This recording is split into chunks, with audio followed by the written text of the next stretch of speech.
반갑습니다. 케빈입니다. 오늘 테크투데이에선 오래간만에 아이폰 17 라인업에 관한 내용으로 이어갑니다. 이전에 못 전해드린 내용부터 빠르게 전해드리자면 계속해서 이번 17 라인업에 캐드 도면 기반 목업 그리고 캐드 도면 기반 렌더링이 공개가 되고 있는데, 확인해보시면 17 기본형 기준 16 기본형과 디자인 부분에서 별 차이가 없어 보이지만 에어형 모델은 이전에 예상 렌더링으로 공개되고 있는 대로 길쭉한 카메라 섬에 싱글 카메라가 탑재되었습니다. 에어 모델 같은 경우 현재 언급되는 내용에 의하면 17 프로 맥스에 탑재된 동일한 크기의 6.9인치 디스플레이가 탑재될 예정이라고 하며 LTPO 저전력 디스플레이가 탑재되면서 프로 라인업 그 외 아이폰 최초로 120Hz 주사율을 지원할 것으로 보인다는 내용도 언급되었습니다.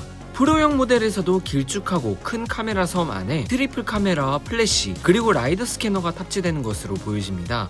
최근에 17 프로 라인업용 실물 몰드가 엑스유저 마진부를 통해 공개가 되었습니다. 확인해보시면 현재 공개가 되고 있는 캐드 도면 기반 렌더링과 동일합니다. 또 캐드 도면 기반 목업이 공개되면서 이번 17 라인업의 전체적인 두께 부분에서도 언급이 되었는데, IT홀츠가 아이스유니버스에 의하면 17 에어형 모델의 두께는 5.5mm 두께가 될 것이라고 합니다.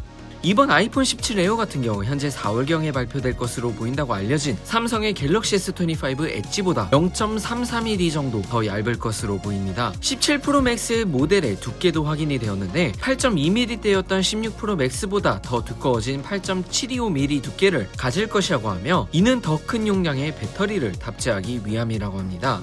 따라서 배터리 타임 부분에서 한 번 더 어느 정도의 개선이 이루어질 것으로 보이나, 무게 부분에서 봤을 때 15 프로 라인업에서 많이 경량화시켰던 이후로 16 프로 맥스 다음으로 한 번 더 무거워지지 않을까 개인적으로 생각됩니다.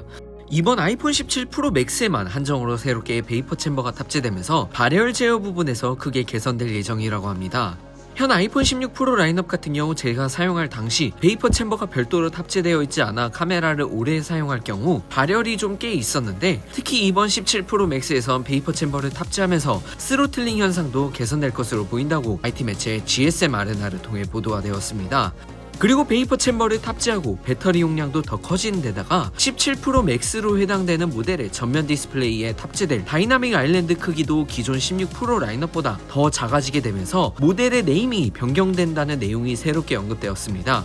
삼성이 갤럭시 S 울트라 제품처럼 애플은 이번 아이폰 17 프로 맥스로 해당되는 모델의 네이밍을 아이폰 17 울트라라는 네이밍으로 바꿀 수도 있다는 내용도 새롭게 보도하였습니다. 물론 울트라가 프로 맥스형에 사용될 것이라는 내용이 지난 15 라인업 때부터 언급이 되긴 했었으나, 이번 17 라인업 같은 경우 새롭게 슬림형 모델인 에어 모델이 출시가 되기도 하고 기존 라인업을 새롭게 차별화할 것으로 보인다고 합니다. 참고로 베이퍼 챔버는 방금 조금 전에 말씀드린 대로 17 울트라에만 탑재가 될 것으로 보인다고 언급되고 있고, 더 작은 다이나믹 아일랜드 또한 울트라형 모델에만 탑재될 것으로 보인다고도 언급되고 있는 상태입니다. 오늘 테크투데이 소식은 여기까지입니다. 시청해주신 여러분 고맙습니다.